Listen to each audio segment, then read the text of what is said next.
नमस्कार दोस्तों, मेरे भाइयों और बहनों, आप सभी लोगों का स्वागत है हमारे चैनल में फ्लिक पिक में। आज हम लोग एक हॉरर कॉमेडी मूवी भूल भुलैया 3 को एक्सप्लेन करेंगे, लेकिन प्लीज आप लोगों से एक रिक्वेस्ट है, प्लीज मुझे सब्सक्राइब करके सपोर्ट करें। तो चलिए स्टार्ट करते हैं वीडियो। फिल्म की कहानी में शुरुआत में हम देखते हैं कि कैसे कार्तिक आर्यन उर्फ रू बाबा यानी रेहान अपने पुरानी ढोंगी पेशे पर कायम है। उसका असली काम तो लोगों को भूत प्रेत के नाम पर ठगना है। रू बाबा का मानना है भूत वूत कुछ होते ही नहीं है और भूत तो कभी भी उसके खिलाफ केस नहीं कर सकते, न ही खुद का कोई बचाव कर सकते हैं। इसी वजह से वह इन अंधविश्वासों का फायदा उठाकर लोगों को लूटता है। एक सीन में वह एक फैमिली को समझा रहा होता है कि उनकी एनिवर्सरी का कीमती हार श्रापित है और उसे शुद्ध करने के लिए उसे रू बाबा को दान कर देना चाहिए। आपको तो पता ही है कि भारतीय मानसिकता में श्राप काले साय का नाम सुनते ही लोग डर जाते हैं और तुरंत बाबा की शरण में जाते हैं। यही कारण है कि रू बाबा लोगों को आसानी से बेवकूफ बना लेता है। आज फिर उसे एक आदमी ने बुलाया है जिसकी बेटी की मौत हो चुकी है और वो चाहता है कि रू बाबा उसकी बेटी की आत्मा से बात करे। रू बाबा जैसे ही उसकी बेटी की फोटो देखता है तो हैरान रह जाता है क्योंकि वो बेहद खूबसूरत थी। उसके पिता बताते हैं कि उनकी बेटी बहुत सुंदर थी, लेकिन अब वह रू बाबा से चाहते हैं कि वो उनकी बेटी की आत्मा से बात करवाए। और जब पैसे का जिक्र होता है तो रू बाबा फिर से ढोंग रचने को तैयार हो जाता है। रू बाबा अपनी पुरानी तरह से नाटक शुरू करता है, फेक आवाजें निकालता है, लेकिन इस बार कुछ अजीब होता है। वो सच में डर जाता है क्योंकि मरी हुई मीरा उसे डराने लगती है। तभी मीरा एक वीडियो बनाकर उसे ब्लैकमेल करती है और कहती है उसे पता है कि रू बाबा एक ढोंगी है। मीरा उसे धमकी देती है कि अगर उसने उनकी बात नहीं मानी तो वो उसका डरते हुए वीडियो सोशल मीडिया पर डाल देगी, जिससे उसका पूरा धंधा बंद हो जाएगा। फिर मीरा और उसके मामा जो कि इसमें मिले हुए थे उसे एक सौदा करते हैं कि अगर वो उनके साथ रक्तघाट नामक एक गांव में चलकर बस एक आत्मा को भगाने का काम कर दे तो उसे 1 करोड़ रुपए मिलेंगे। पैसों का नाम सुनते ही रू बाबा तुरंत तैयार हो जाता है क्योंकि उसे पूरा भरोसा है कि भूत प्रेत कुछ होते ही नहीं। वह सोचता है कि जो मिस्ट्री उन लोगों से सुलझ नहीं रही वो जाकर आसानी से सुलझा देगा और 1 करोड़ रुपए कमा लेगा। मीरा और उसके मामा उसे रक्त घाट की ओर ले जाते हैं जो कि एक पुराना रहस्यमय गाँव है। यह कहानी एक पुराने राजमहल की है जो अब खंडहर बन चुका है। इस महल पर किसी पुराने श्राप का असर है और इसी कारण वहाँ कोई नहीं रहता। राजा और उनका पूरा परिवार महल के पास बने एक तबेले में रहने को मजबूर है क्योंकि महल में जाना उनके लिए असंभव है। कहानी में रूहान नाम का एक युवक आता है जो राजा से मिलने जाता है। वहाँ वह राजा के अंगरक्षक को व्हील चेयर में देखकर अचंभित हो जाता है और उसे राजा समझकर उसे प्रणाम कर देता है। बाद में उसे पता चलता है कि वो असली राजा नहीं है, ये तो उसका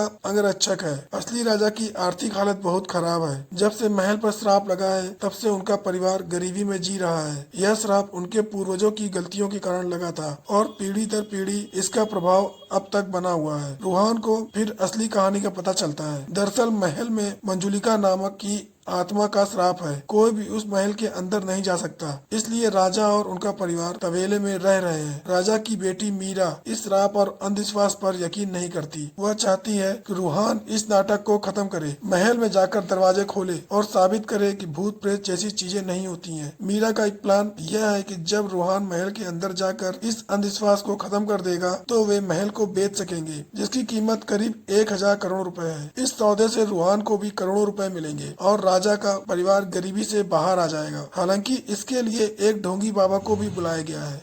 राज पुरोहित जी अब रूहान को इस राज्य का इतिहास समझाने लगे।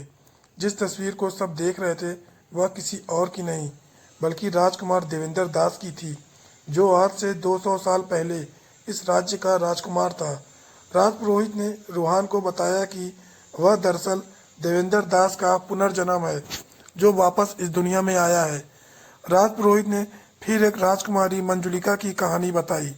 मंजुलिका इस राज्य की एकमात्र वारिस थी और राजा के बाद राज्य की हकदार बनने वाली थी। लेकिन एक दिन राजा को एक दासी से एक पुत्र प्राप्त हुआ, जिससे मंजुलिका के मन में उसके प्रति गहरी नफरत भर गई। वर्षों बाद राजा ने देवेंद्र दास को राजा घोषित कर दिया, जिससे मंजुलिका का गुस्सा और भी भड़क उठा। मंजुलिका ने गुस्से में आकर देवेंद्र दास की हत्या कर दी। राजा के आदेश पर सिपाहियों ने मंजुलिका को जिंदा जला दिया। ये दृश्य हमने मूवी के स्टार्टिंग में देखा है। इसके बाद उसकी आत्मा इस दर्दनाक घटना के बाद भी शांत नहीं हो सकी और वह भूत बनकर महल में लौट आई। महल में घुसते ही उसने उन सभी सिपाहियों को मौत के घाट उतार दिया जिन्होंने उसके पिता के आदेश का पालन किया था।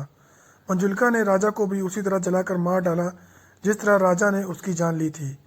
राजमहल में हो रही इन घटनाओं से भयभीत होकर राजपुरोहित ने एक महायज्ञ का आयोजन किया ताकि मंजुलिका की आत्मा को शांत किया जा सके। यज्ञ से एक पवित्र तेल निकला जिसकी सहायता से उन्होंने मंजुलिका के भूत को बांध दिया और एक कमरे में कैद कर दिया। उस कमरे को अनेक मंत्रों से सील कर दिया गया ताकि मंजुलिका कभी उस कमरे से बाहर ना निकल। कुछ सालों बाद राजपुरोहित ने रूहान को उस कमरे के बारे में बताया। उन्होंने रूहान से कहा कि दुर्गा अष्टमी के दिन उसे उस कमरे को खोलना होगा और एक विशेष महायज्ञ करना होगा जिससे मंजुलिका की आत्मा का अंत किया जा सके। रूहान ने जिज्ञासा में पूछा, राजपुरोहित को यह सब कैसे पता है?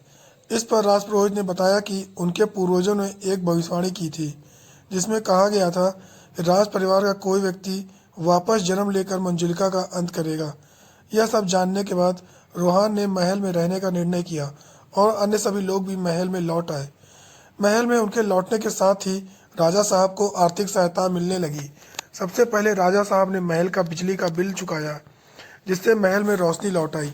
कुछ समय बाद महल में पूजा का आयोजन भी किया गया जिसके बाद सभी लोग यहाँ पर गाना और डांस करते हैं और ये सब चल ही रहा होता है। तभी हम देखते हैं किसी वजह से उस कमरे का ताला टूट जाता है और उसमें से एक औरत बाहर निकलती है जो कि बहुत ज्यादा डरावनी लग रही थी और तभी हमें उसका चेहरा दिखाया जाता है जिससे कि हमें पता चलता है कि वो मल्लिका जो विद्या बालन है जो कि अगली सुबह होने पर इनसे मिलने आती है और वो इनको अपने बारे में बताती है कि उसे यहाँ पर मीना ने बुलाया है ताकि इस महल को वापस पहले जैसा बनाया जा सके। और अब रात में रूहान सो रहा होता है तभी उसको कुछ डरावने सपने आते हैं। सपने में मीना छत पर से कूद जाती है जिससे वो बहुत डर जाता है और ऐसा उसके साथ कई दिनों तक चलता है जिससे कि वो बहुत ज्यादा परेशान हो जाता है। कभी रेडियो से मंजुलिका की आवाज आती है, कभी देवेंद्र नाथ राजकुमार का फोटो चल जाता है। ऐसे हादसे इसके साथ बहुत ज्यादा हो रहे थे और फिर एक दिन रूहान और मीना महल के अंदर होते हैं तभी उनको किसी चीज के टूटने की आवाज आती है और वो उस आवाज को सुनकर रूहान और मीना उसी गेट की ओर भागते हैं जिसमें मंजुलिका को कैद करके रखा गया था। जब वे वहाँ पहुँचते हैं तो देखते हैं कि गेट का ताला टूटा हुआ है और सामने मंजुलिका खड़ी है। उसे देखकर दोनों डरकर भागने की कोशिश करते हैं। तभी मल्लिका उन्हें पकड़ लेती है और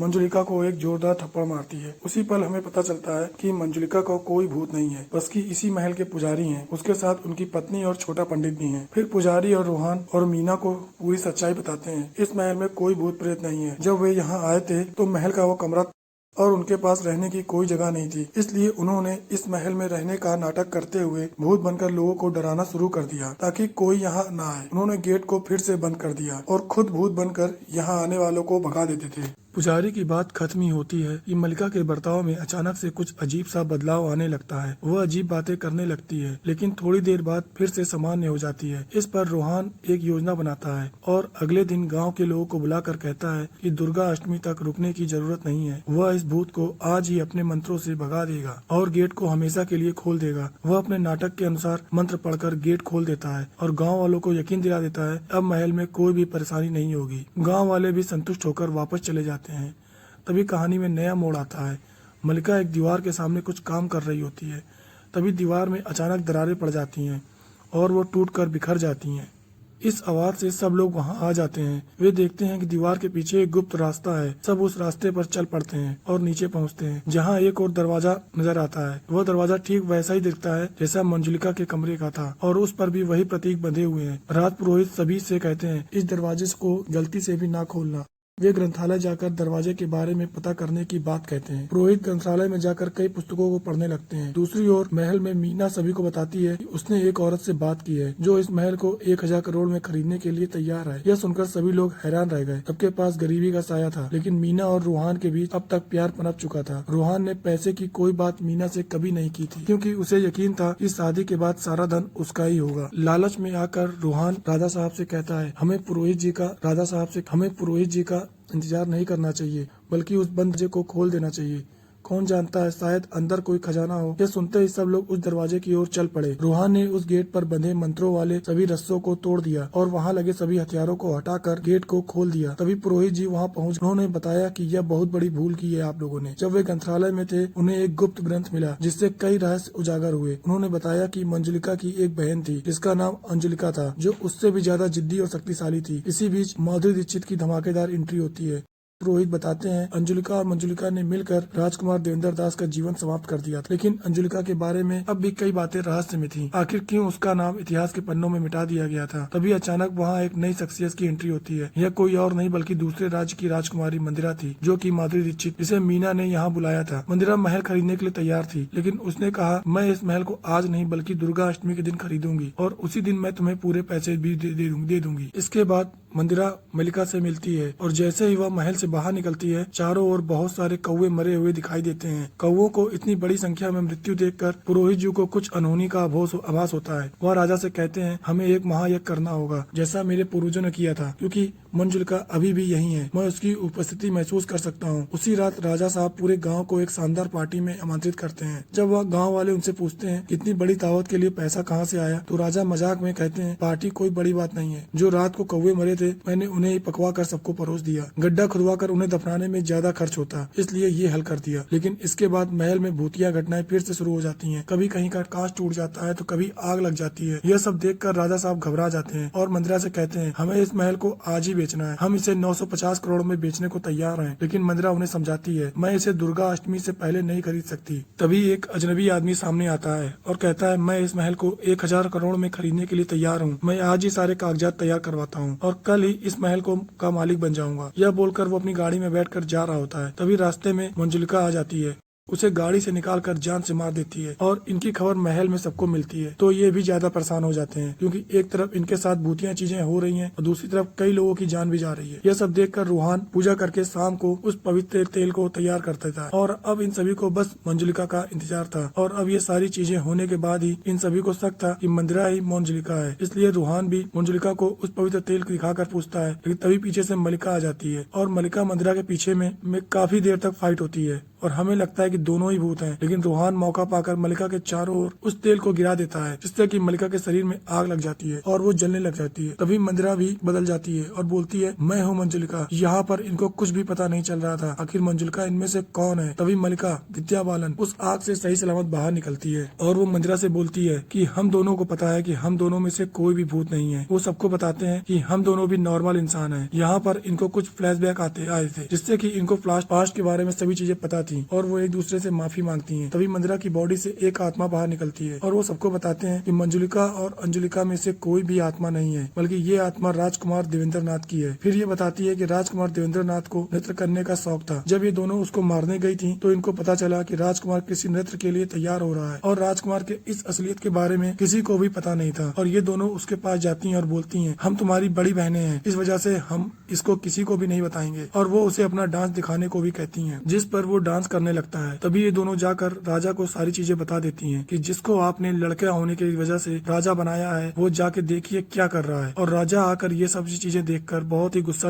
हो जाते हैं। और यहाँ पर राजा ने मंजुलिका या अंजुलिका को नहीं बल्कि राजकुमार देवेंद्र दास को आग में जलाया था, जिसे हमने मूवी के स्टार्टिंग में देखा था। और यहाँ पर राजा इन दोनों को बोलते हैं तुम ये मुझको अकेले भी बता सकती थी, तुमने ये सारी चीजें सबके सामने बताकर हमारा अपमान किया है। मुझे यह भी पता है कि तुम दोनों राजकुमार देवेंद्र दास को मारना चाहती थी और इस राज्य पर राज करना चाहती थी। इस वजह से मैं तुम्हें भी मृत्यु दंड देता हूँ और इतिहास के पन्नों में ये लिखा जाएगा कि राजकुमार देवेंद्र दास का खून मंजुलिका ने किया। इसी वजह से राजा ने मंजुलिका को जलाकर जान से मार दिया और इससे हमारे राज्य की इज्जत में कोई भी कमी नहीं आएगी। और ये दोनों जब ये कहानी बता रहे थे तभी रूहान अपनी चालाकी से उसके पैरों के पास सभी तेल को फेंक देता है। लेकिन कहानी सुनने के बाद सभी को उसको अफसोस होता है और मलिका और मदिरा उसको नहीं जलाती हैं बल्कि माफी मांगती हैं और मलिका और मदिरा की वजह से राजकुमार देवेंद्र दास को आत्मा को मुक्ति मिल जाती है। इसी के साथ ये कहानी समाप्त होती है। अगर आपको वीडियो पसंद आए तो प्लीज मुझे लाइक सब्सक्राइब करके सपोर्ट करें। Thank you.